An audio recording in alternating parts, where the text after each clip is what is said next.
Bapak, Ibu-ibu, para suster, para bruder, saudara-saudari yang dikasihi Tuhan, salam jumpa berkah dalam. Semoga Anda selalu dalam kasih Tuhan, menikmati sukacita dan kesejahteraan.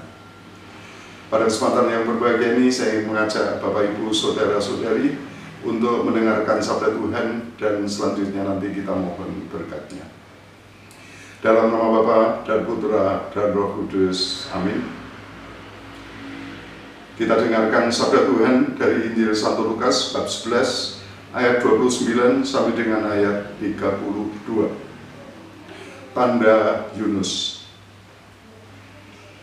Ketika orang banyak mengerumuninya, berkatalah Yesus, "Angkatan ini adalah angkatan yang jahat. Mereka menghendaki suatu tanda, tetapi kepada mereka tidak akan diberikan tanda selain tanda Nabi Yunus. Sebab seperti Yunus menjadi tanda untuk orang-orang Ninive, demikian pula lah Anak Manusia akan menjadi tanda untuk angkatan ini.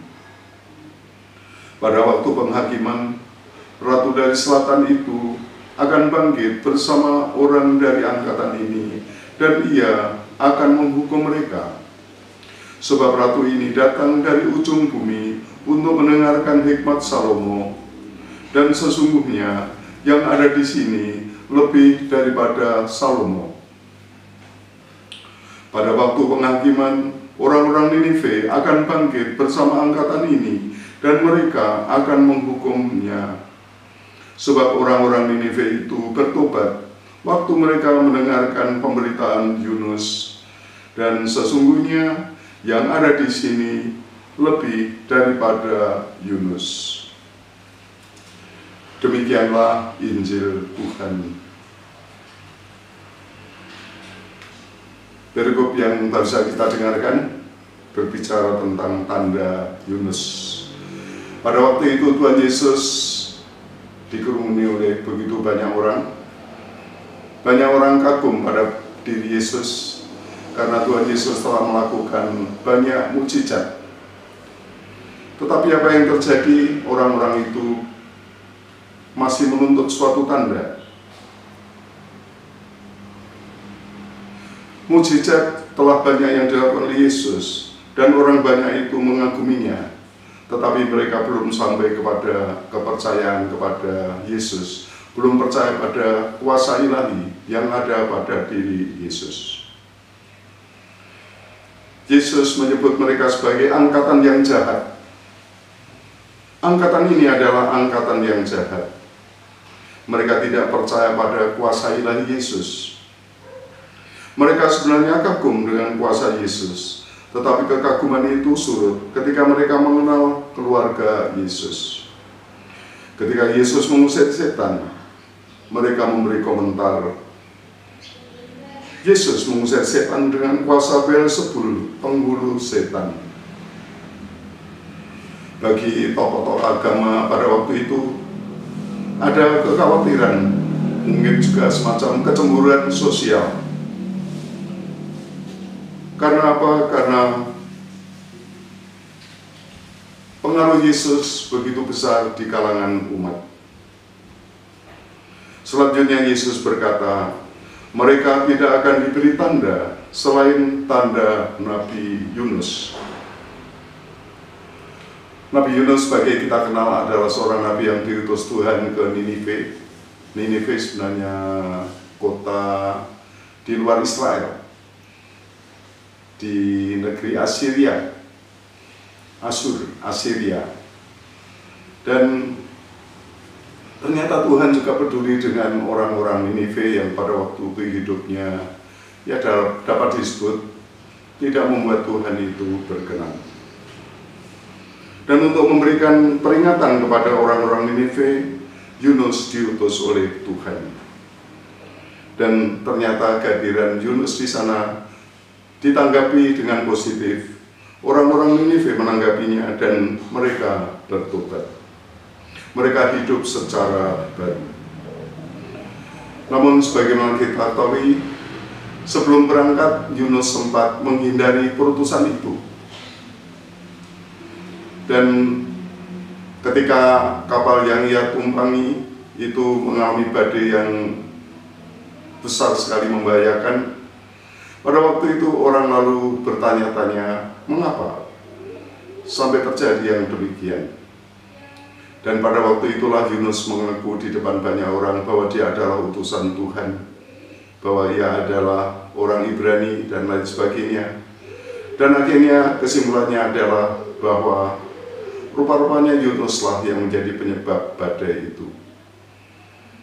Dan dalam situasi itu Yunus menyuruh orang-orang untuk melemparkannya ke laut. Dan terjadilah demikian.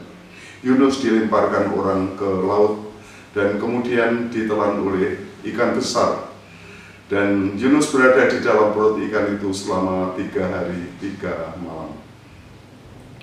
Itulah Bapak Ibu Saudara-saudari, sebagaimana kita ingat, itulah lambang Yesus yang nanti akan mengalami kematian selama 3 hari, namun Tuhan kemudian akan bangkit.